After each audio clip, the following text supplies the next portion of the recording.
It's time to get out of pocket.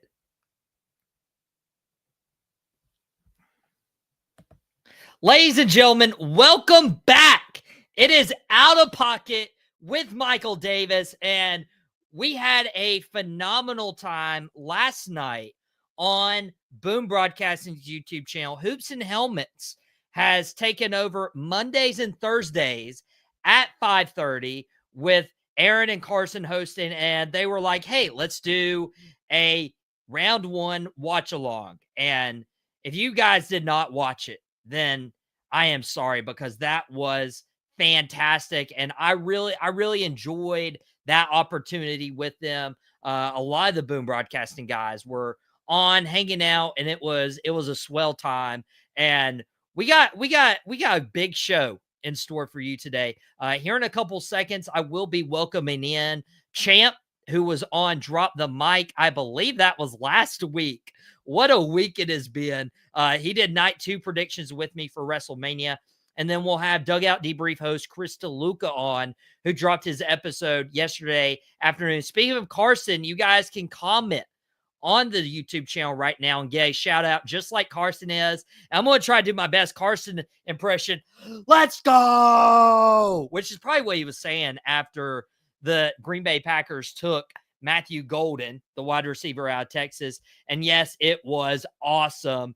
And Jason, the host of 3 from Deep, 3 times a week, your NBA podcast in the thick of the NBA playoffs, saying Boom Broadcasting doing big things. And guys, it's going to be a big show for us today. So I want to get this off my chest, and then I'll welcome in Chris and Champ. But there was a shock from last night. You saw Cam Ward go number 1 overall, and then you saw the Browns trade out of 2 with Jacksonville to go get Travis Hunter.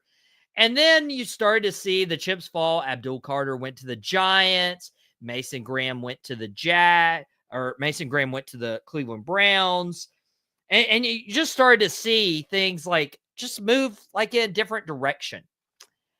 And then you start going down, you're like, oh, the Saints could take a quarterback, and then they pass on Shedeur Sanders. And then, oh, you see the New York Giants trading in to the first round, but to go get Jackson Dart.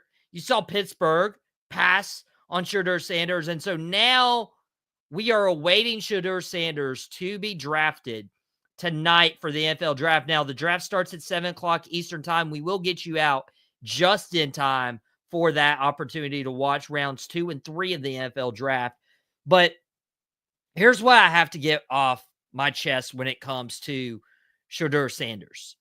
I think the NFL draft is a toss-up. It's a coin toss, 50-50, whether a guy is good or whether a guy is not. But when you talk about the quarterback position, you need a leader. And when you talk about a first-round pick, you need to hit it out of the park.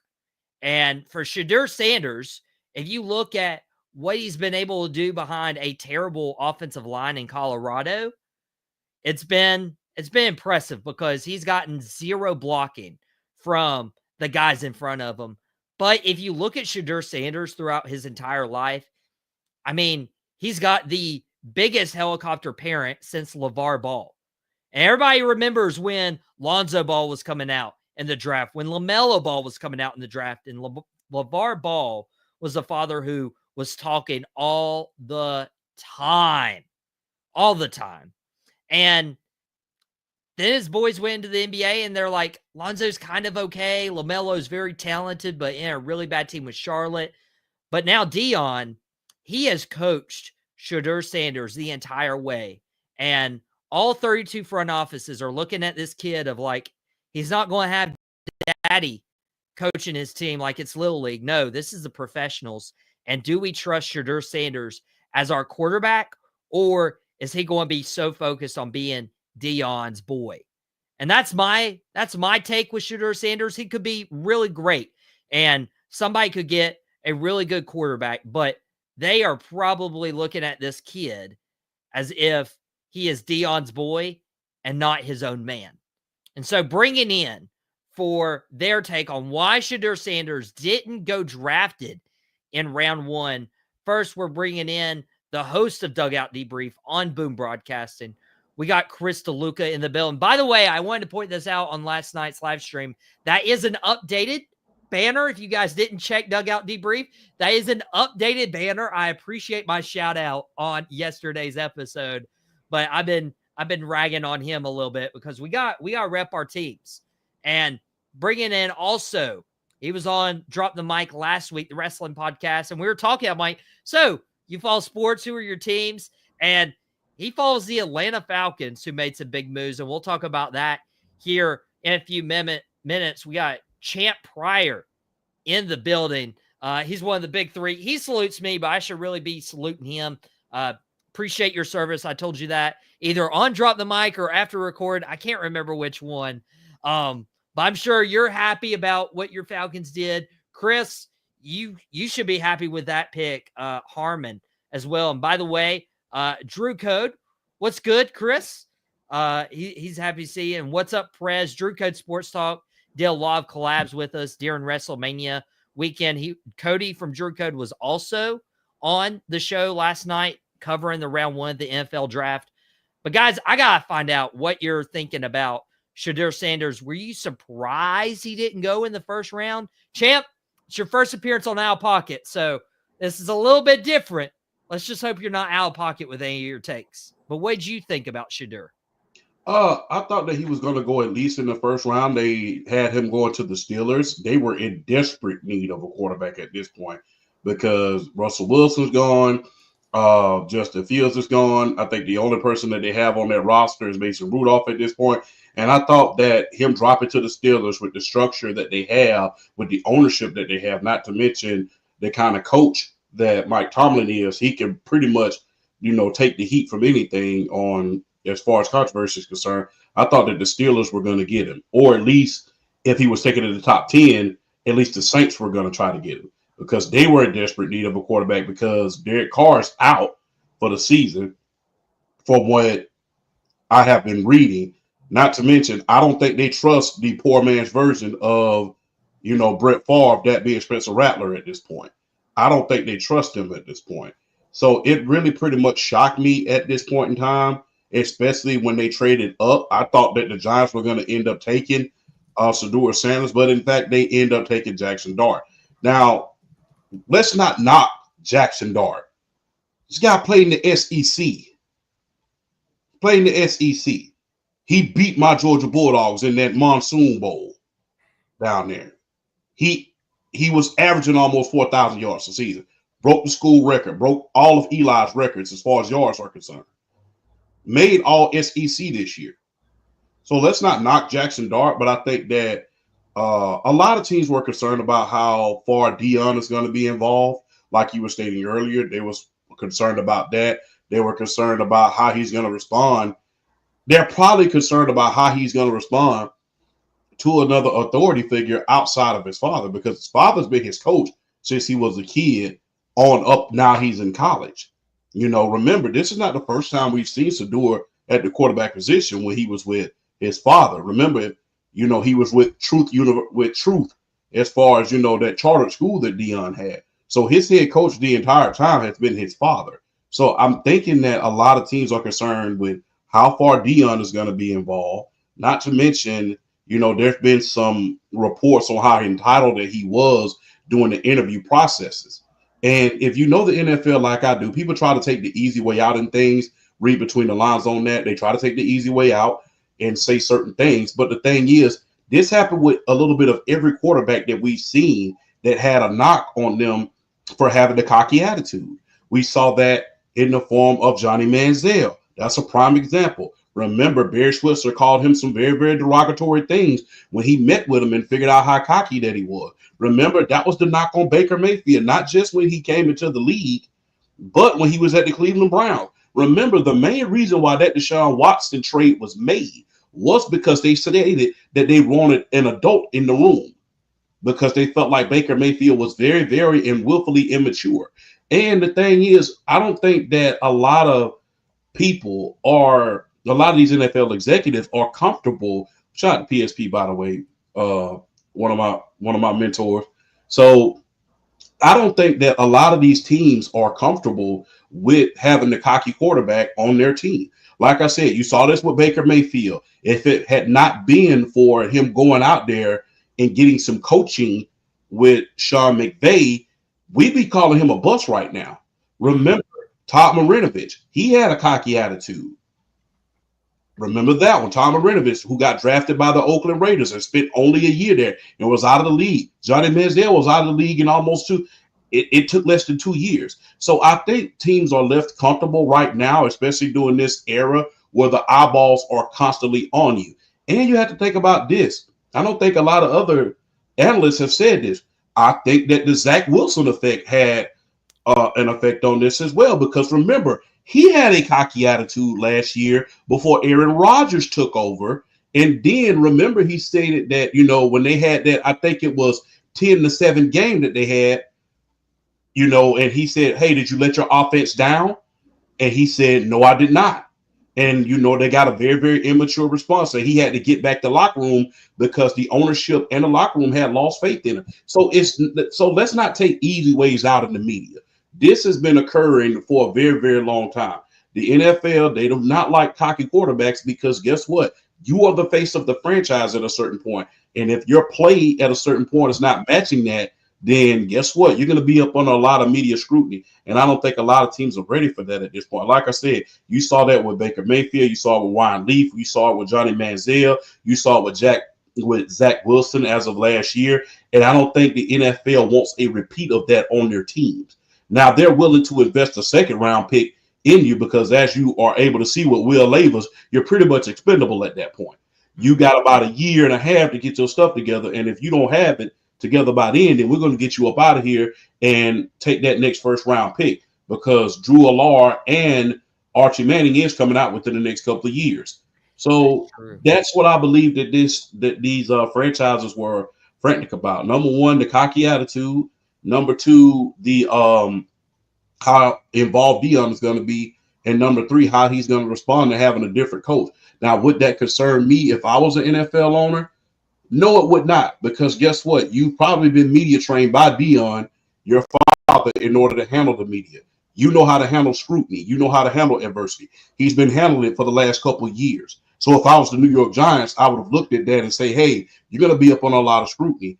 You'll be able to handle it in New York because you was already handling it at Jackson State and Colorado. But I don't think that the modern NFL is ready for that at this point. They don't want another repeat of Zach Wilson, Johnny Manziel, and early Baker Mayfield. I would say early Baker Mayfield, not this one. And Baker has matured. I was talking to somebody earlier today about Baker Mayfield's progression. But Chris, I got to ask you because you're a Steelers fan. And you came into the draft needing a quarterback. Obviously, Justin Fields is in New York with the Jets. Russell Wilson is in New York with the Giants.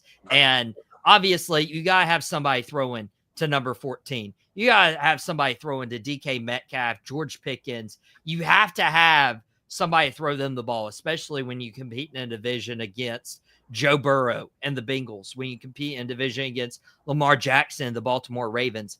But the Pittsburgh Steelers, with that organization, didn't see fit to take Shedeur Sanders in the first round. Who knows if they'll take him night 2? But, I mean, you came from a quarterback-needy organization coming into the weekend. Like, would you have wanted the Steelers or felt good about the Steelers using their first-round pick on him? I didn't really want us to, and that's kind of the thing. I mean, I would have rather that if they were going to go quarterback, I would have rather them go with Shedeur over Jackson Dart simply because I think that he's got just better arm strength. I think he's more prepared. But I'm happy we didn't go quarterback. I didn't really want us to go quarterback because in the end, this is a very weak quarterback class we're dealing with. And there's a lot of other skill positions you can go for, and there's no reason to go like just grab a quarterback just because there's one there, even if they're not that good. We saw the Cleveland Browns do that a bunch of times with the aforementioned Johnny Manziel and DeShone Kizer rather, and it didn't work out. And I feel like the Steelers, if they would have gone for like a Jackson Dart, if they would have gone for Shedeur Sanders, that would have just turned out in a similar situation. I think ideally what they should have done is they should have hung on to Justin Fields, gave him as another bridge year, and then just wait. But what's going to happen in the long term with us? I don't know. My overall take in Shedeur dropping, it's because a lot of other teams, most of the personality points you already touched on, but also most of the other teams have already have that ideology that I just went over here, that there's no reason to go and just grab a quarterback because they're there. Go and wait until there's an actual talent who could be once in a generation, like Arch Manning. Drew Aller went and absolutely torched WVU. I was unfortunately front row seat for that day this past year. But yeah, there's going to be a lot better quarterbacks coming up, and the Steelers are stuck in that perpetual, just making in the playoffs, 10, 12 wins, one and done. That's a whole other conversation for another day. Personality is the reason that Sanders dropped. That strategy is the reason that Sanders dropped. And also him not putting in a full effort in the combine, in the pre-interviews. I think all three of those combined. And the Steelers don't have a second round pick. I think we don't pick till the third, if I'm not mistaken. So if we traded up and didn't give up that much for him, I wouldn't mind. But overall, I say wait.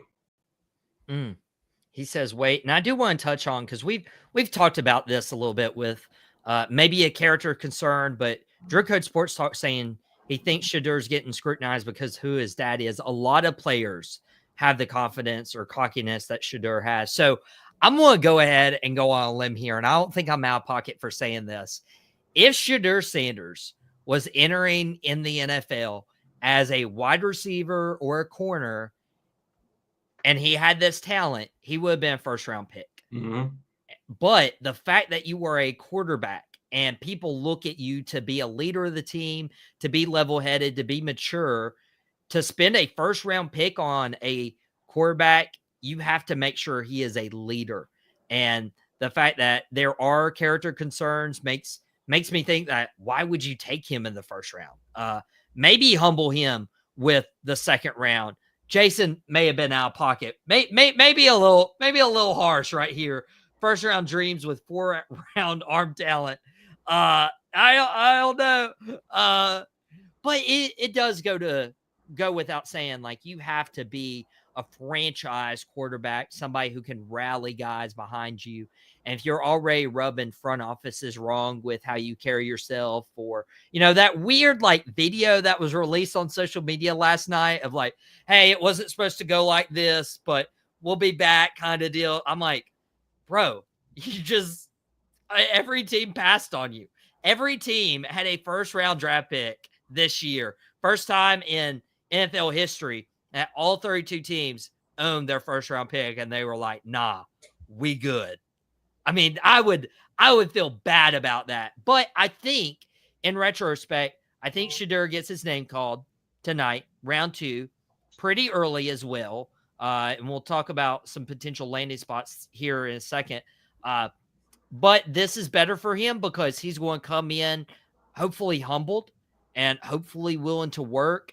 And teams who draft him in the second round aren't going to have this immense pressure to start him right away. And looking at the top of the second round, we have Cleveland, Houston, Tennessee, who obviously did draft Cam Ward last night, Cleveland again, and then you have the Raiders, and then the Saints pick at 40, Jets picking at 42, the Colts could pick at 45, the Rams potentially at 46, looking at Stafford's future. But we are going to cover a little bit of round 2 before we go off air tonight. But Shedeur Sanders will hopefully hear his name called at that moment. But we got to talk about night 1, because there was some weird stuff that happened. Not only does Shedeur Sanders go undrafted after being potentially a top 2, top 5 draft pick, but again, it started out with a trade between the Jaguars and Browns. Jaguars trade up for Travis Hunter. Browns still able to get Mason Graham and pick up the Jaguars' second-round pick. We talked a lot last night about Ted McMillan going to Arizona, Tyler Booker being the pick for Dallas at 12 as an offensive guard. And then, of course, I mentioned Derek Harmon, who had some unfortunate news late last night after being drafted by the Steelers, but he goes to Chris's Pittsburgh Steelers. And then what I'm kind of surprised about is the moves that the Giants made to go get Abdul Carter at 3, trade up to get Jackson Dart at 25. And then they're not the only team who traded, because the Atlanta Falcons went and got Jalen Walker, the pass rusher from Georgia, at 15, and then traded back into the first round. We're like, okay, this obviously isn't Shedeur. They're putting their money into Michael Penix, but they go up and trade for James Pierce Jr.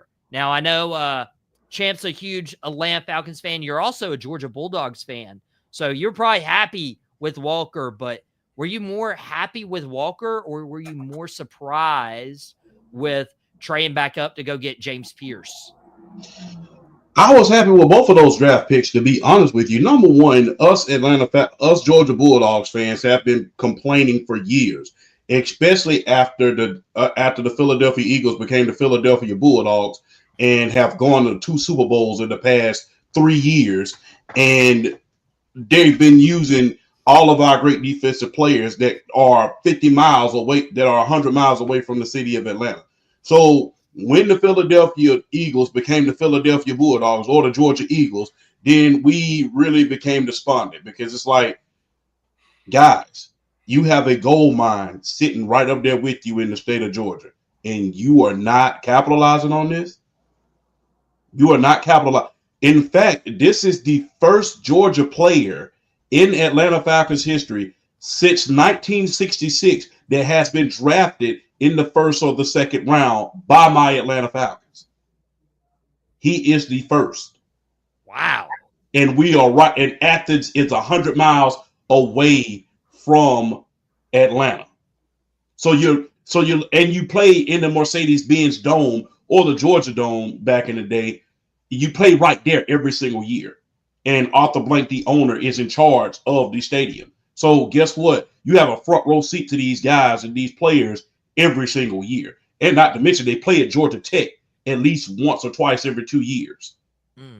So you have a front row seat to this every single year. Yet you're letting these players from Georgia, University of Georgia, which you are 100 miles away from, you're letting them escape other places and win Super Bowls. We had an opportunity to draft Hines Ward, didn't take him. We had an opportunity in order to draft a lot of these great players, but didn't draft them. We had an opportunity to draft Kendra Bell.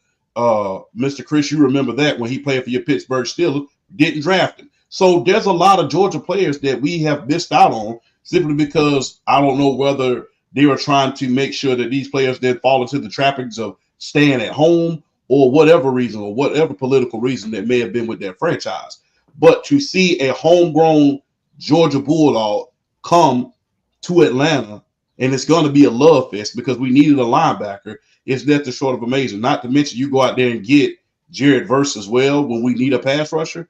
That is great. That just goes to show the fan base here in the state of Georgia that you are committed to winning. You are willing to be aggressive, and you're willing to, capitalize on some of these drafts. As far as the Cleveland Browns go, I'm not impressed. I'm really not. Okay. I'm not. The thing is this. You remember how my Atlanta Falcons got Julio Jones? Trading a bunch of capital for him. And do you know who we traded him to? We traded him to the Cleveland Browns. Oh, yeah. We traded a first, a fourth, a fifth, and a second the very next year. Do you know out of all of those players that they drafted with that draft capital, none of them amounted to anything. And that is to include Trent Richardson. Wow. Actually, wow. I do remember Trent, and that's a really good point. Like, it doesn't matter how many draft picks you accumulate. It's how you use them. And, Travis Hunter being a perhaps generational talent, wanting to play both ways, could really help Jacksonville, who just has so many holes. And Carson, agreeing that Atlanta won the first round. And then Alex Sales, appreciate you joining us. Don't know if you're subscribed or this is the first time you're seeing us on Boom Broadcasting, but we do a lot of sports and wrestling content, and even have a TV review show that you can check out. But that Giants quarterback room, Dart, luckiest rookie ever, learning from Russ and Jameson how to be a quarterback at the highest level and competitive with them, all goes to Bear Man all around. Okay, so I don't know if I entirely agree with this or if this was slightly sarcastic. I can't tell. You know, it's all about the tone of the voice. And I have known to misinterpret texts in my ears. Okay, that's some dating advice. We'll get into like a man behind the mic episode for that. But I will say this: Giants did trade up. They found something in Jackson Dart that they liked. Jameis Winston is just, he's not going to be the guy. Russell Wilson, older in age, but has been to a Super Bowl or been to a couple Super Bowls, won one with Legion of Doom. And there is hope, you know, and who knows, Tommy Cutlets is still in the building for now. But I will say Jackson Dart has the opportunity to go win a starting job rather than being a top 5 draft pick. And Cam Ward, you're starting week 1. Sorry, bro. You're starting week 1. And learn from Russ is great. Learn from Winston is counterintuitive. Respect tone to their extent. Yeah, I mean, it really depends on like how many quarterbacks and the perspectives, and is Jackson Dart willing to learn? I did watch some of his games where he played for Ole Miss, and then he had the Duke Bowl game where, you know, Duke didn't have a lot of the players playing at that point, but it's all up to Jackson Dart and how he continues to grow with Malik Neighbors as a solid number 1 option. And Jason bringing up a good point. Does being close to home turn teams off from drafting homegrown players too comfortable? Chris, I don't think so. No, I don't necessarily think so. You know, you have to take 2 factors into that. One, not everybody goes to college where they're from. I mean, you have players who are from Southern California going to the SEC. You got players in the SEC going to Southern California. And the other factor to that is when you're good enough, especially to be a top, 5-round player, I think that the dynamics are a lot different. You're not going home as much like you and I did, for example, or all of us did during our undergrads. So I think it's a little bit different in a sense, but I think that a homegrown player is almost better. Like if you have a guy like Champ was talking about here, aforementioned there, where you're drafted, you're from the state of Georgia, you're drafted by the Atlanta Falcons, regardless if you play for the University of Georgia in Athens or you play for Georgia Tech in Atlanta, Southern Georgia, whatever, you get drafted by the Falcons, you have that whole homegrown thing. That's the same thing for any other big football state that has an NFL team like Florida or Texas. So I don't think it's a turnoff at all. And Champ, you said it's very rare that a Georgia Bulldog would land in Atlanta. You were hoping there would be a reunion. There was with Walker, the edge rusher from your Bulldogs. Do you feel like this goes into effect when, NFL teams are looking? Because honestly, I feel like they'd have a closer look at their prospects if, let's say Cowboys, there's some Texas Longhorns, but they didn't go after Golden, the wide receiver from Texas. So, I mean, it feels like a catch-22 everywhere you look. Well, it depends on the character issues that the said player may have. Remember, my Georgia Bulldogs, we're not talking about college. My Atlanta Falcons, I will say, did not take Jalen Carter because of some of the issues that he had at the University of Georgia. And if you are a college fan and you're paying attention to Georgia, like I pay attention to him, I mean, you don't want nobody necessarily riding their vehicles from Athens all the way to Atlanta. I'm just going to be very, very honest with you. Don't let them take their license. Yeah, because in the past 2.5 years, over 27 players from the University of Georgia have gotten caught on reckless driving charges. So, yes, I think that has turned Atlanta off, especially with Jalen Carter, because he did have that incident where there was a fatality involved. And I think that scared them off. That's why we ended up taking Bijan Robinson, which was not a bad choice, by the way. Bijan nearly became an all-pro this year.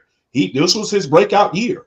So that was not a bad choice. And that combination of him and Tyler Algier is right on par with the Detroit Lions.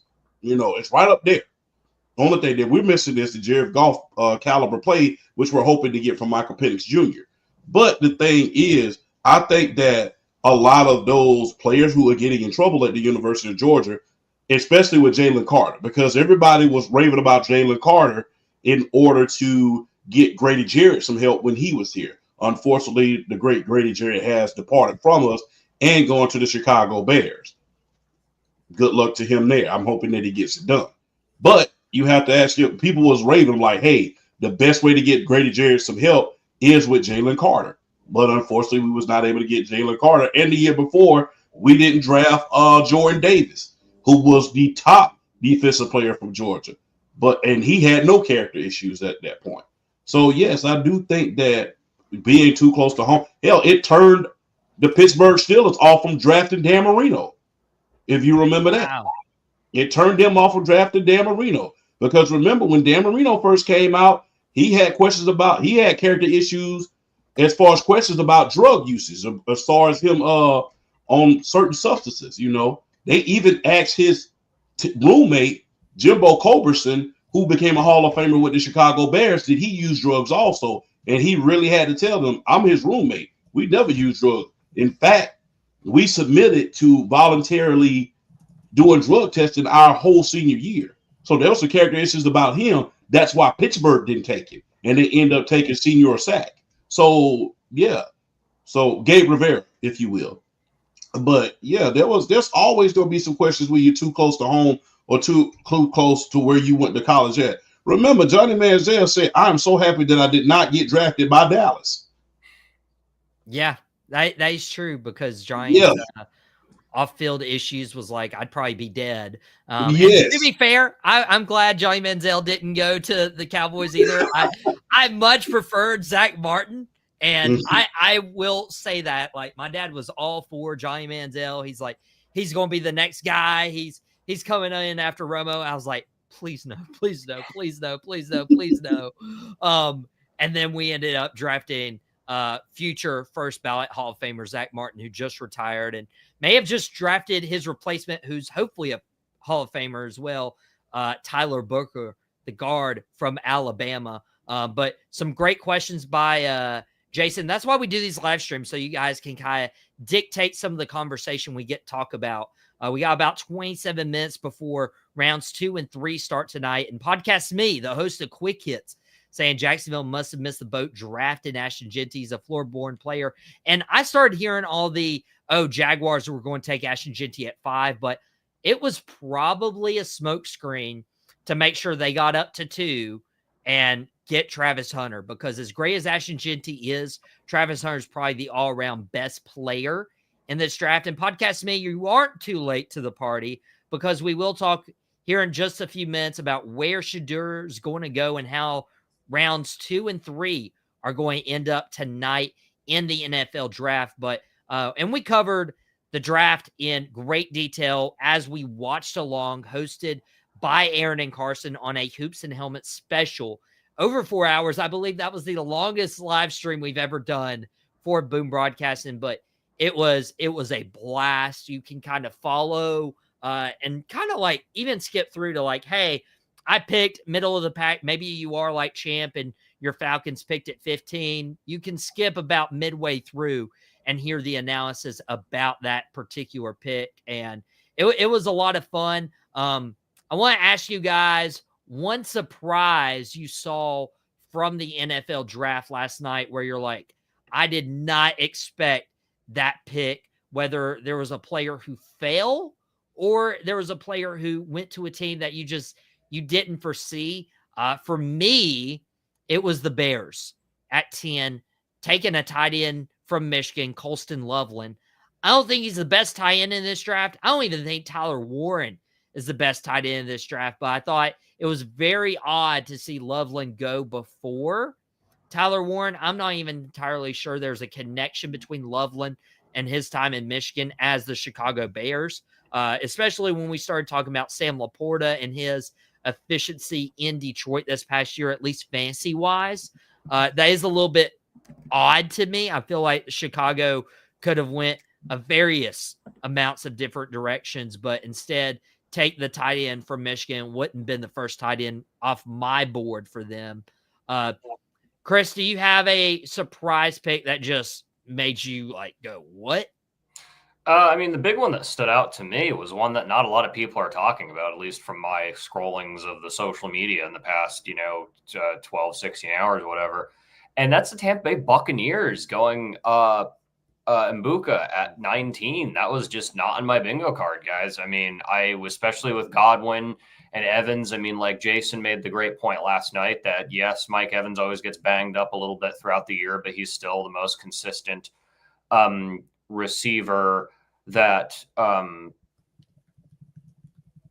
he's still the most consistent receiver probably in the NFL of our generation at this point, like of long-term wise. And you got Chris Godwin, who obviously had a very, very serious injury, but will recover. He still can be a very good receiver, if not an elite receiver.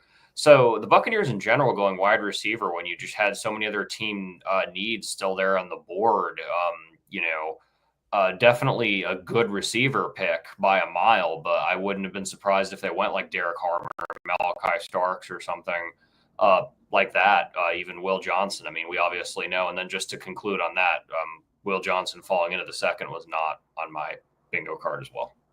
Yeah, and we'll talk about Will Johnson as well as Shedeur Sanders and where they're going tonight.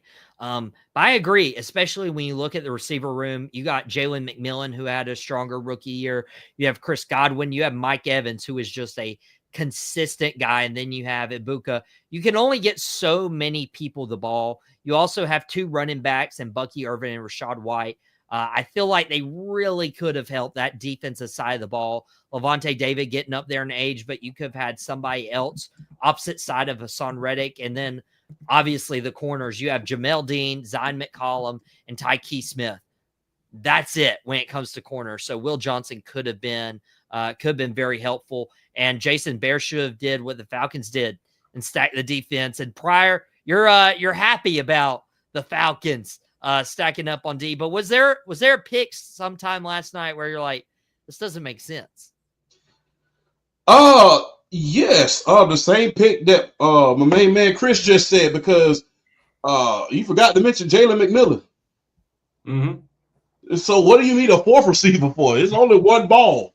Unless you playing something I don't know about. Maybe you done went back to the Super Nintendo days and picked out that robot football or something like that. I don't know what Tampa Bay Bucks were thinking. But that was very much a very big surprise to me. I didn't really expect that, unless you plan on trading either Mike Evans or Chris Godwin. That could be in the cards. You just never know. But I don't see that. Mike Evans is the best receiver in the history of the Tampa Bay Bucks. So, and that's saying a bunch. But yeah, that was really a shocker. I didn't expect the Jacksonville Jaguars to trade up in order to get Travis Hunter. It's one thing I didn't expect. I thought that they were going to lay it as it fell and maybe, address the offensive line, because they don't have an offensive line. They really don't. That offensive line is very, very lackluster. So I thought they was going to draft an old lineman or do something on the line or even the defensive line, because their defense and their offensive line is kind of lackluster. They do have Josh Allen on the defensive side of the ball, but he's only had like one or two good seasons. Excuse me. But that was a shocker, very much a shocker. Yeah, and I'm not mad at some of these picks. Like I think Hairston's going to be good for the Bills. There's a couple other ones like I'm like, hey, I can see this being a really good player. Tet McMillan for the Carolina Panthers. Like the Panthers needed a wide receiver. And as much as I'm really curious about McMillan's heart for the game, as talented as he is. Some comments he made pre-draft, I was shocked he didn't fall to the second round off those, hey, I don't watch game film, off that alone. So, I mean, there's some questionable picks, but Carolina needed a wide receiver. McMillan, very talented. The thing that is sticking out to me, and Jason just mentioned in the comments, is the Chargers taking Amari and Hampton. Because there was a Will Johnson reunion on the table. Who knows if that happens tonight in round 2 of the NFL draft. But you also have Justin Herbert, who you talk all these great things about. And you look at the running back committee that they have done for several years, and it's like between Gus Edwards or J.K. Dobbins, and now they went out and signed Najee Harris. They just can't really get a solid running back in there since the LaDainian Tomlinson days. Austin Eckler had some good years, I would say. I'd say Eckler for like 2-3 years was the man. He had a couple, but like nothing to the level of like a first round talent. And then you're going to go get Amari and Hampton, which I love Hampton. I wanted him in Dallas, but when you have this big time quarterback like Justin Herbert, you need somebody who can catch the ball. Lyle McConkey's the only one who catches the ball. Quentin Johnston drops more balls than he catches. So to me, that's a little questionable, especially if you're building around a franchise quarterback. And who knows? Maybe somebody gets their quote-unquote franchise quarterback tonight in night 2 of the NFL draft. And you see Mr. Will Johnson himself in the bottom left corner of your screen wearing number 2, holding up the number 2. So he probably spoke into existence whether he liked it or not. He's probably going in round 2. And so is Shedeur Sanders and some of the other top prospects in this draft. And I wanted to cover, like, we have Will Johnson. We have Mike Green, the edge rusher from Marshall. We have Nick Emenwari from South Carolina. And then you have some Ohio State running backs like Travion Henderson, Quinshon Judkins.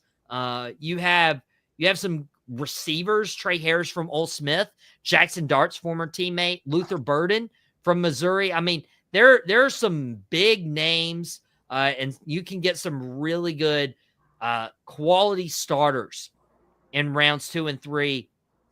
I just want to get a quick question. Let's see if this ages well, whether you see this player go into this certain team. And we'll go ahead and we'll pull up the comment from our guy, podcast_Smitty. Where do you think Shedeur Sanders goes? Where does Shedeur land tonight? And is he even taken in the second round? Chris, I'll go with you first. Okay, so I'm just going to kind of straight say what I think is going to happen. I have a little bit of a funky thing happening here. So I won't elaborate on the 2 people that I think are going to go in front of him. But obviously Cleveland's starting us off tonight. And I think that Cleveland's going to go with a running back. I'm not going to say who unless you want me to. Go ahead. Oh. Let's stamp it. So here, I'm just going to say what I think is going to happen for the next few picks. Travion Henderson, I think, will go to Cleveland. He'll start off our night.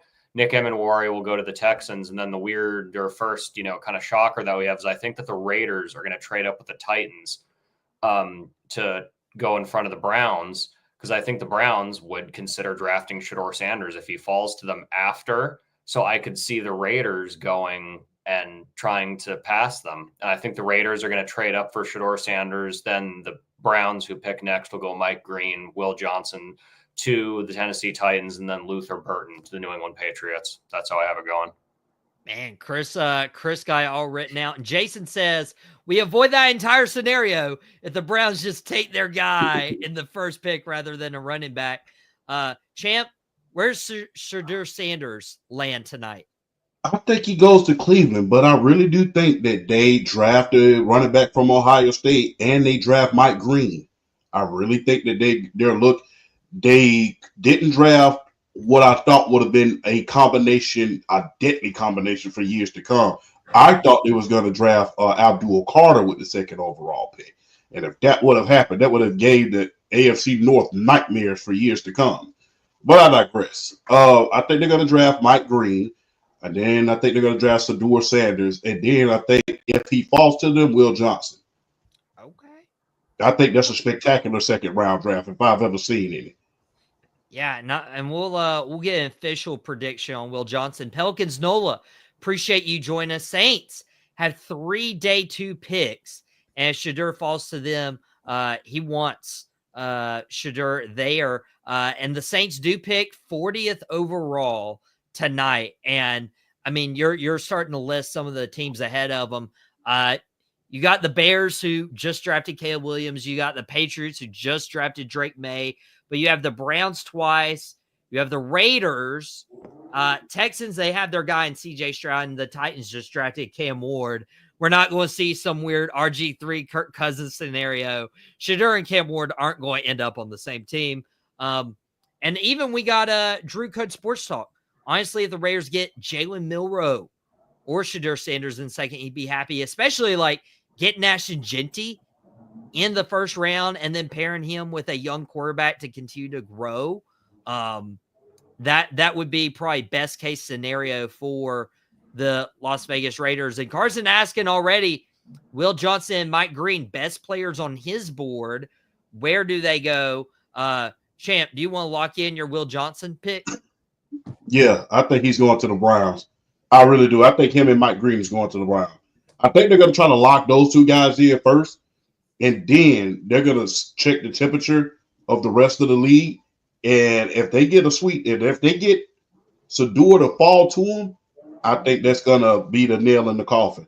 And the thing is, look, like I said before, I'm not impressed with the Cleveland Browns, but if they can capitalize on these picks and pick these and put these players in the best position possible, especially with these next couple of drafts they're going to have, because I don't think people understand this. They have to hit on these next 3 drafts. They have to.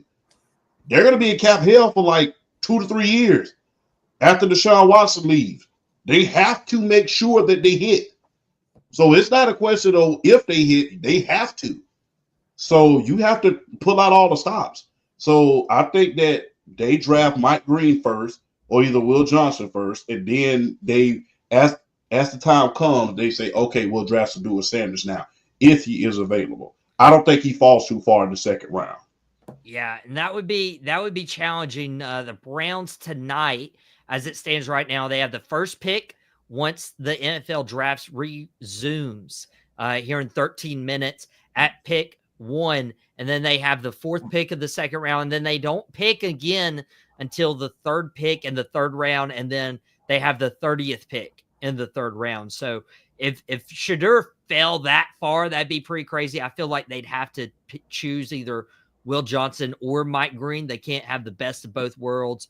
And the Bears TV, people delusional talking about Shedeur. He has no accuracy.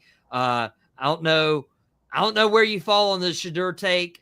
But I have a feeling like we're feeling Cleveland or Vegas takes a chance on him. But at that point, like those two organizations are like in purgatory anyway. So what is Shedeur to them? At least they'll sell some tickets rather. Appreciate the Bears TV joining us on our Boom Broadcasting YouTube channel. And we've gotten a couple subscribers since we've been live. So if you are one of these new subscribers and joining us for the first time, let us know who you are so we can give you a shout out live on air. We've jumped, I think actually 3. So we just want to acknowledge you and say thank you for supporting the team here. And we're just really encouraged by all the love you guys are giving us. And after Chris blew that kiss, I'm going to turn the direction to him. Will Johnson, Mike Green, 2 of the better defensive players. How long is it until we hear their names called, and where's their new team? So that was actually thank you in sign language. I just want to let you know. You got to do this, not. I don't know. It's my okay. hand was there. Whatever. Anyway, so for the 2 defensive players here, I gotta say that the better one is Mike Green, obviously with injury concerns with Will Johnson. I mean, I think it's 50-50. It's really hard to say. Like I said before, I have the Raiders trading up with the Titans. So I have the Tennessee Titans trading back 2 picks and going for Will Johnson. But in between that, I have Mike Green going to Cleveland. I think Mike Green goes to Cleveland. And I think Will Johnson goes to Tennessee. And it's really hard to say who's better overall defensively because we know what they are at the college level, but we don't know what they are at the NFL level. So it's really hard to say. And I kind of got stuck up on that last night too, where I was like, I can't give a straight answer because you can't. It's so hard to say winners and losers because the hindsight, we're not going to know the hindsight for a year or two. And it's really hard to make calls here. You can definitely look at some and be like, this is probably not going to go well. Or you can look at, like we were having the Buccaneers conversation earlier this evening. What the heck was that? Like, you don't need that. Mbuka could be a fantastic receiver for Tampa Bay, but that wasn't very smart in the moment. So, overall, give me Will Johnson to Tennessee. Give me Mike Green to Cleveland. I think there's a little bit of movement here in the early second round this evening. And it's really, without a better way of saying it, it's a crapshoot. Like, these guys can be great. These guys can be terrible. You can be like, hey, they don't need this position right now. I mean, Champ, he had Kirk Cousins signed, and then you guys take a first-round pick on Michael Penix Jr., and then you're like, okay, it's Penix's team. I mean, who knows what the NFL looks like in a year or two? But I do want to say, if the Cleveland Browns, and we do give them a lot of flack, and rightfully so, they're the Cleveland Browns. They have a lot of issues, but they just got Myles Garrett to, step away from the ledge, re-sign him. Myles Garrett staying in Cleveland after he said and released this huge statement like, I will never play for Cleveland again. Trade me. And who knows if the Miami Heat had done that with Jimmy Butler, who knows where we would be in this day and age. The Heat wouldn't be down 2-0 to the Cleveland Cavaliers right now. That's for sure. But the Browns, if they were to get Mike Green, and they were able to get Mason Graham last night, and you have Myles Garrett there, and Malik Collins, a pretty serviceable defensive tackle himself. And if all these guys pan out, like, that could be one of the more devastating, like, defensive lines in the NFL. That could probably be top 5 in a really tough AFC North division. So that would be huge for the Cleveland Browns. So that wouldn't be a bad strategy. And Alex, yes, we are doing that thing. We appreciate you joining us for this kind of an NFL draft pre-show. We did a watch along yesterday on Hoops and Helmets. This is kind of a pre-show, and Jason predicting Bears trade up to take Green. So we'll see what happens. This is going to be a fun time.